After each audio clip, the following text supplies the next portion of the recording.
ఏ guys మేమైతే కొంచెం work పైన బయటకైతే వెళ్ళాము. ఇంకా అక్కడ ట్యాంక్ బండ్ చూసి బార్బిక్యూ నేషన్కి అయితే వచ్చాము. ఇది యశ్వంత్ నగర్లో.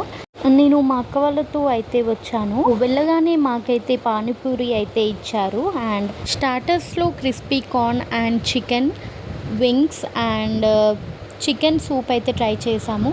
స్నాప్ అయితే కంపల్సరీ తీసుకోవాలి కదా. కీమా పావ్ ఇచ్చారు. చాలా బాగున్నాయి టేస్ట్ అయితే. నాకు బయట వ్యూ చూసుకుంటూ తినాలంటే చాలా ఇష్టం. సో అందుకే నేను కార్నర్ కూర్చున్నాను. అన్లిమిటెడ్ బుఫే పర్ పర్సన్కి 699 అయితే ప్రైస్ పడ్డది మాకు. మేమైతే ఇక్కడ వీడియో అయితే తీసుకుంటున్నాము. మెయిన్ కోర్స్లో butter naan chicken curry and dum biryani కూడా ట్రై చేసాము. టేస్ట్లో అయితే వర్త్ ఇట్ అనే చెప్పాలి. And coming to the desserts, చాలా అంటే చాలా వెరైటీస్ పెట్టారు అండ్ ఫ్రూట్స్ కూడా పెట్టారు. అట్ లాస్ట్ నా ఫేవరెట్ డెజర్ట్స్ అయితే ఫినిష్ చేశాను నా డిన్నర్.